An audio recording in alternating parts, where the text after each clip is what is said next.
Hello and welcome to XO Meaux. My name is Meaux. I'm a professional tarot reader, intuitive, and overall content creator, influencer extraordinaire. But welcome, as you can see from today's title, we are going to be reviewing the Modern Witch Tarot deck. This actually is my very first tarot deck that I ever had, and I just got the idea that I should review it because I'm selling it in my online shop. So if after watching this you decide you want to get it, run on over to momagics.com. And yeah, without further ado, let's hop right into it. If this is your first time joining me, hey, thank you for joining. And if you're new here, hey girl, hey friend, hey boy, bro, whatever you identify as. But let's get into it. So a couple of things. When I decided that I wanted to do a review of this deck, I actually asked the deck what the deck wanted me to talk about, because this deck, we're like good Judies, right? So some of the things that the deck actually wanted to bring up first was that we do have a relationship, that this is my first deck. I've probably been using it for about a year now. I'm sorry if you see me looking over here or down here, because this is where my notes are. And that's just where my laptop is and the sound recording stuff. So I want to make sure that I catch everything. But anyway, I've been using this deck for about a year now, and we are very well bonded. And that's the thing that I want to say, like, sticks through the most is, like, our bond. Like, I really do feel like this is my friend. Whenever it's time to do a reading and, like, this deck is calling out to me, I know it's going to be a good time. And I also do, like, readings on TikTok. Whenever my followers or my audience on TikTok see that I'm going to be using this deck, they get hyped because they know she could be a little shady. They know she may clown them, but it's definitely a good time. It's like hanging out with a really good girlfriend. Right? Another thing is, like, it's closely based off of the Rider-Waite, which is kind of like the classic tarot.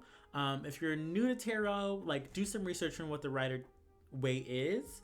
But if you're not new to tarot, you know exactly what I'm talking about. It's like the original, the classic, the canon of tarots, right? And the thing about it, most of the imagery is related to the Rider-Waite. There's a couple of, like, additions, and I'm also going to stick in some pictures just so you can see what I'm talking about. But like, it feels more modern, you know what I mean? I think that's why they call it the Modern Witch, because there's the inclusion of, like, cell phones and laptops, which, like, taps it into our modern world.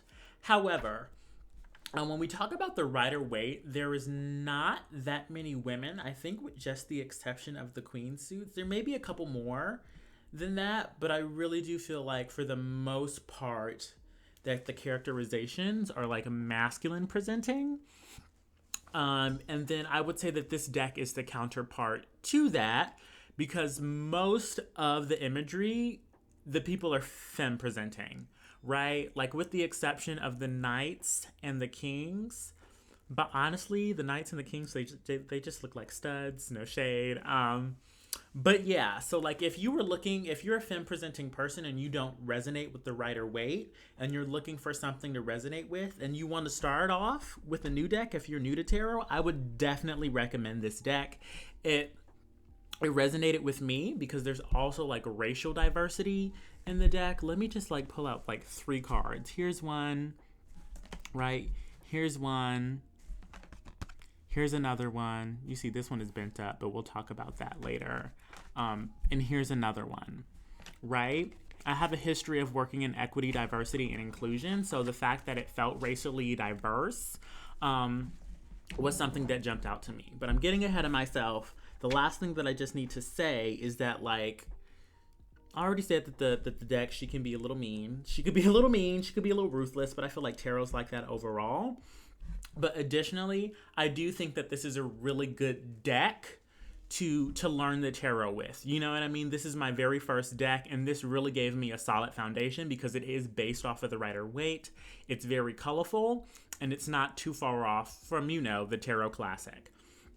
But yeah, I also want to, like, Gangsta Guri, I took one of his, like, classes, right? And then, like, interviewing decks is a thing, and I just learned that a couple months ago. So I interviewed this deck, and, like, the strengths for this deck, it's that it's very emotional, it can definitely identify what's blocking your blessings. And the messages are very clear. They're very, very clear. And like, I'm pretty sure you'll have confidence in your interpretations when they come through. Weaknesses, it's not nice. It's not a nice deck. You know what I mean? It's not a very nice deck. And it's not going to hype people up. It's not going to hype people up or like make people feel better than they actually are. Don't know if those are actual weaknesses. I just feel like it makes it a realistic deck. Oh, something else that I wanted to talk about was that like in this deck, there were two Ten of Swords, which isn't like the classic, like Rider-Waite. But the artist Lisa Sterle, I'm not sure how to say her name, Lisa Sterle. She just talked about how like the Ten of Swords like jumped out to her before she made this deck because she was working a dead-end like design job that was like stealing all her joy. You know what I mean? But I do love when that, and I'm gonna put like little screen caps or whatever. I do love when the Ten of Swords pops out because it's just I love when the Ten of Swords, but more specifically the Everything is Fine card. The extra Ten of Swords is called Everything is Fine. It's a reminder of the Ten of Swords, but it just feels different. It just feels different that something is ending and it needs to end, but you're going to be fine. Like sometimes like the ending of a story or like the death process, it sucks. But when I see the Everything is Fine card, it just lets me know, okay, girl, it's not going to be that bad.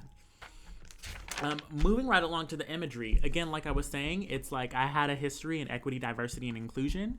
So the racial diversity of the cards like really drew me in. And I think that's why I resonated with this deck. Most of the people are like femme presenting. I consider myself to be like a fairly feminine person. That's another reason. It's colorful. You know what I mean? But again, it also just pulls in like, you know what I was saying, like the laptops and the cell phones. It feels like it's a little more connected to our modern world. The marketing of this deck does like tout like being diverse. Racial diversity is one thing, but there wasn't really any inclusion of like, anybody who was like blind or deaf or maybe, like didn't have all their limbs. You know what I mean? And like, especially with my history of like working in ADI, if you're going to say you're going to be diverse and inclusive, you better be diverse and inclusive. Okay. Also, like I was saying earlier, there's not really like any like mass presenting character. So if you strongly identify with like masculine images, again, I don't think the tarot is necessarily like limited in that way. But if you're just looking for the imagery that you can like really resonate with, you might have a little bit of struggle there. Something else that I love about this card, in the foreword by Vida Ayala, I think her name is, she speaks about how like the tarot and like witchcraft specifically has been a way for feminine people to reclaim their spirituality and kind of empower themselves, which I do feel like is the reason that most of the images do represent feminine characters, because it's about, the deck it's called the modern witch, you know what I mean? Not the modern warlock or whatever you would call it, you know what I mean? But for that reason, I do think that it's a deck that strongly resonates with feminine people that are spiritualists and whatnot. The cards are very sturdy. Now, as you saw that deck, my Four of Wands, she was kind of struggle busting it, but I do think that the cards are very sturdy. They have a bit of laminate, so there's this glossy finish, so they don't really get tarnished that fast. I also love the back of the cards. It's kind of got like an evil eye with like a sword and then like the chalices and keys and like wands. You know what I mean? It kind of takes you through it on the back of the card, which I also like. And it shuffles nicely. Sometimes cards, they're not slick enough or they're too slick. I think that this like deck, the card stock, has the perfect balance.